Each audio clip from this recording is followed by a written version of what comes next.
are so grateful to him and the others in the civil rights community for standing up like they have stood up in the past. And just like we got justice for George Floyd, just like we got justice for Breonna Taylor, just like we got justice for Ahmaud Arbery, we gonna get justice for Nolan Wells. Right now, in a Mississippi office, there is a finished report that says how Nolan Wells died. His mother has asked to see it. His father has asked to see it. They have been told no. Think about that as a parent for a second. You bury your 18-year-old. The answer to how you lost him is written down, complete, sitting in a drawer a few miles away, and the people who raised him are not allowed to read it. That report is sealed, and this week, almost everyone raced right past it because 2 arrests and a wave of headlines made it sound like the case had finally cracked wide open. It hadn't. Neither person arrested was on that island. Neither is accused of harming Nolan, and a forensic pathologist just went on the record to explain why. Even now, even with everything we've learned, the one question everyone wants answered still cannot be. Tonight, we separate what actually happened from what the headlines told you happened. Because on this case, that gap is the whole story. A word before we begin. This involves the death of an 18-year-old, and tonight we'll touch on threats and autopsy findings in clinical terms. Nothing here is graphic, but if it's heavy for you, please take care of yourself while you watch. If you're new here, welcome. Subscribe and tell us in the comments where you're watching from. We read them. And to everyone who's followed this case with us, thank you. Your comments and shares are the reason careful coverage reaches people before the rumors do. Let's start with the arrests, because the framing online has been badly wrong, and getting it right actually matters. The first person arrested is a 27-year-old man from Sacramento, California, named Joseph Vasquez Dumarce. He was tracked down and taken into custody by the FBI, and here is the single most important sentence in this entire segment. He was not on Horn Island. He has no connection to Nolan, to Nolan's friends, or to that day. He lives 2,000 miles away. What he's charged with is sending a threat across state lines. Specifically, according to the federal complaint, a series of messages to a Mississippi judge named Ashley Cole, messages about a package arriving at her office, one that would, in his words, blow you away when you saw it, with a reference to a timer starting once it was opened. Federal prosecutors treat that kind of specific, targeted threat with extreme seriousness, and the charge he faces carries up to 5 years in federal prison. Now, who is Judge Cole, and why her? This is where you see how the threats in this case actually work. Ashley Cole is a sitting judge, and she's the stepmother of Warren Hudson, one of the friends who was on the boat that day. She had posted publicly, defending her stepson and laying out the family's account of that afternoon. And for that, for being connected, by marriage, to someone who was on the island, she became a target for a stranger on the other side of the country. Sit with that for a second. He wasn't there. He doesn't know these people.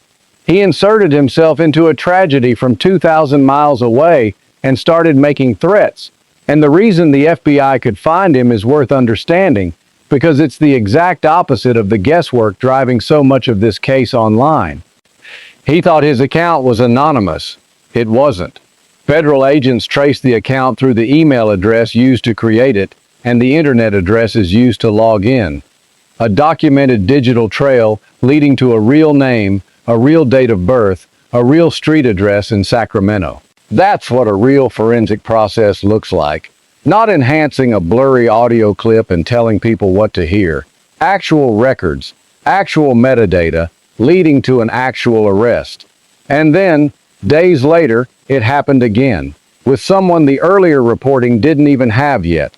A 41-year-old woman from Cincinnati, Ohio was arrested and charged for a separate set of threats. Bomb threats phoned in to 2 different Mississippi government offices, a chancery clerk's office and the sheriff's office, using a blocked number. The kind of threats that trigger building lockdowns and bomb-sniffing dogs, She was traced the same methodical way through phone records, cell tower data, and payment accounts that tied the calls back to her. Two people, 2,000 miles apart from each other and from Mississippi. Neither on the island, neither accused of anything to do with Nolan's death. Both arrested for threatening people connected to the case from a distance. And officials have signaled these may not be the last. So let's be honest about what this actually tells us and what it doesn't. It does not move the needle 1 inch on how Nolan died. Anyone framing these arrests as a break in the death investigation is misleading you. What it does tell us is something darker about the environment this case is unfolding inside. Real people, a judge, government workers, Nolan's friends, and Nolan's own family, are being threatened by strangers who have appointed themselves participants in a tragedy they have no actual connection to. Let me pause here, because this is exactly the kind of distinction this channel exists to make. If you want the version that separates what happened from what went viral, subscribe. On this case, that difference is everything. Now to the part everyone has been waiting for, the autopsy. Here's where the headlines got it most wrong. You may have seen it framed as a forensic expert revealing the cause of death. That is the opposite of what happened.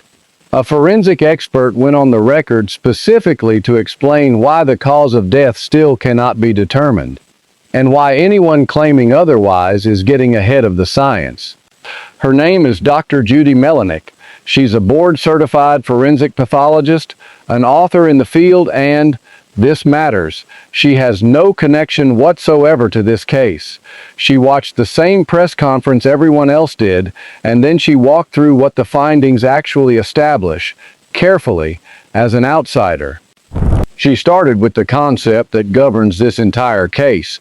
Drowning is what's called a diagnosis of exclusion. There's no test that comes back reading drowning. Instead, you rule out everything else. Trauma, natural disease, other causes, and drowning becomes the answer that's left. And critically, she explained, that process is relatively straightforward on a fresh body. It becomes genuinely difficult on a body that has begun to decompose. Nolan's body was in the water for days before it was found, and the independent examination came days after that. Then she addressed the finding that has driven more speculation than anything else, that area of discoloration on the back of the head, and what she offered is something almost no one online had considered. That discoloration, she explained, could be a sign of injury, but it could also be something far more mundane. During an autopsy, a block is routinely placed under the head to position the body. The back of the head is exactly where that block sits. The pressure from that alone, a normal part of the first examination, could produce discoloration that has nothing to do with any injury at all. Add decomposition on top of that, which discolors tissue on its own, and you have two completely innocent explanations for the finding everyone assumed was sinister. She wasn't saying it was one or the other.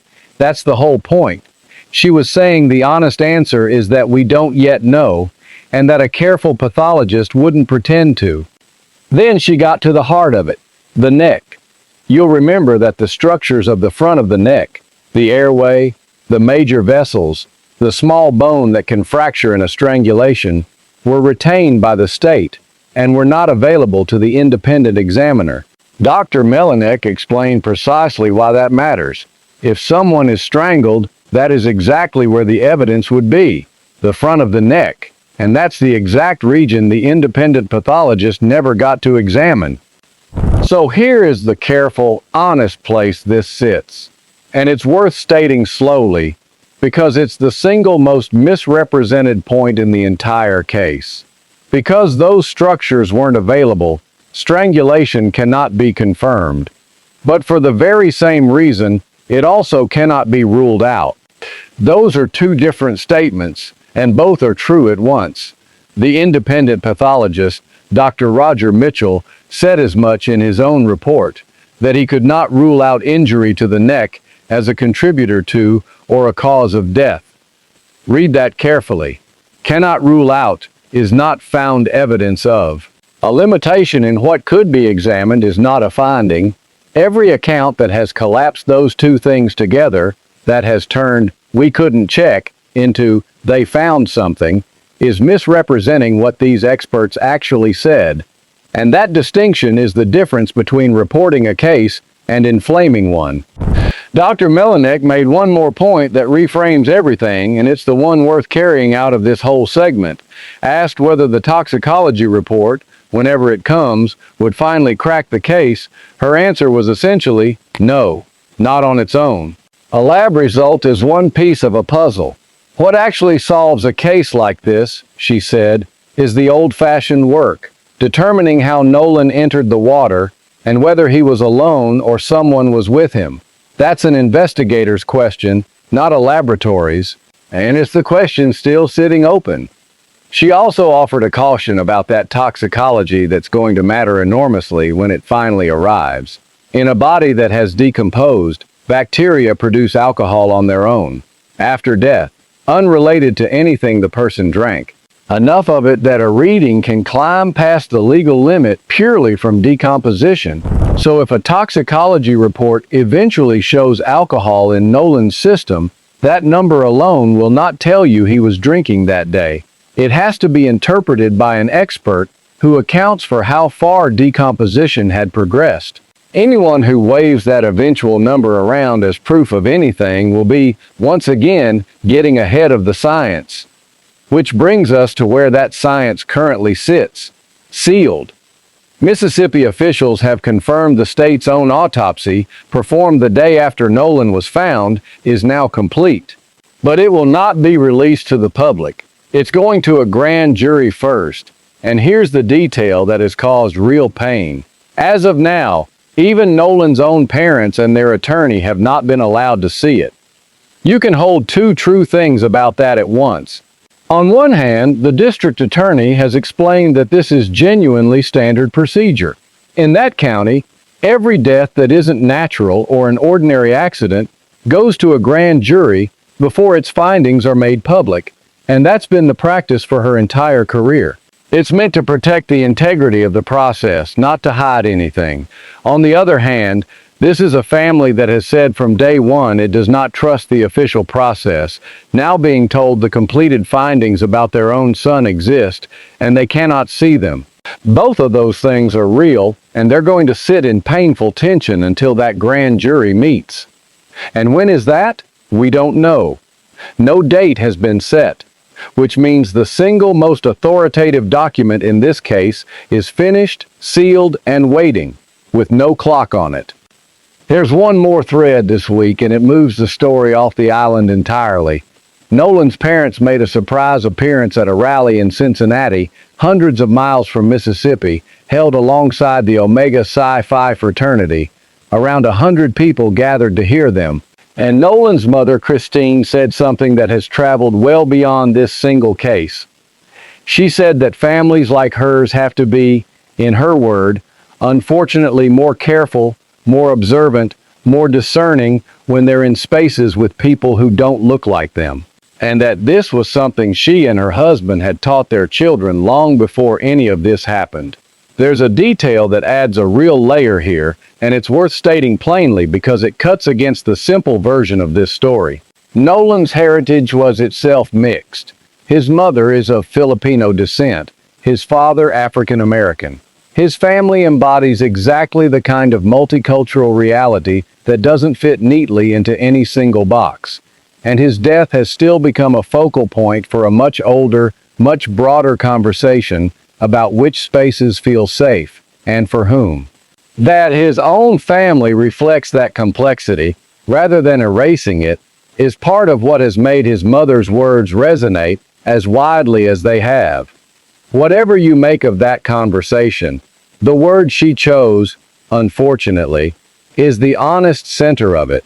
She wasn't offering it as pride or as politics. She was naming it as a painful necessity she wishes weren't true. Coming from a mother who just lost her son, that word carries a weight no argument can add to. So let's be precise about where all of this actually leaves us. What's confirmed? 2 arrests, neither connected to Nolan's death, both for threats made by strangers hundreds or thousands of miles away, and possibly more to come. A completed state autopsy, sealed and headed to a grand jury that not even the family has seen. A forensic pathologist explaining, carefully, that the discoloration everyone fixated on may be an ordinary autopsy artifact, that strangulation can be neither confirmed nor ruled out because the key evidence wasn't available, and that toxicology alone won't solve this. And a grieving family taking their fight, and a hard message, to a national stage. What remains unknown? How Nolan entered the water, whether he was alone, what the sealed state autopsy actually found, what the retained neck structures would show, and what toxicology will reveal once it's read the way it has to be read. Here's the honest shape of it. This was the week the headline said the case was breaking, an arrest, an expert, an autopsy, and the week that, looked at closely, it did no such thing.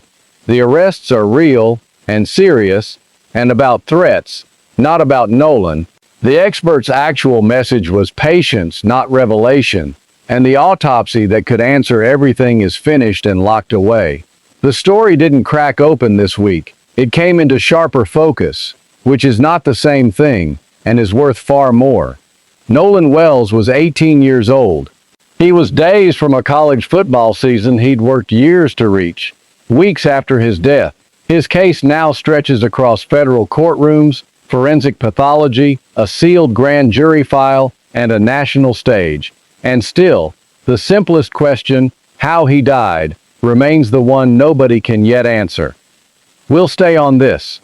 The sealed autopsy and whenever the grand jury meets, the toxicology, and how it's actually interpreted, any further arrests connected to the threats, and whatever the subpoenaed records eventually reveal. The moment there's something verified to tell you, you'll hear it here, and not a moment before. Before you go, of everything still open, the sealed autopsy, the neck evidence the independent examiner never got, or how Nolan actually entered the water, which one do you think finally answers this? Tell us in the comments. We read every one. And if you'd rather have the verified version of this story than the viral one, subscribe and turn on notifications. This was a week when the headline said one thing and the facts said another. Anyone can chase the headline. We'd rather bring you what actually happened. If you have original, unedited photos or video from Horn Island on the 4th of July, contact the Jackson County Sheriff's Office directly. Thank you for watching. Stay careful with what you share, stay kind to the people inside these stories, and we'll see you on the next update.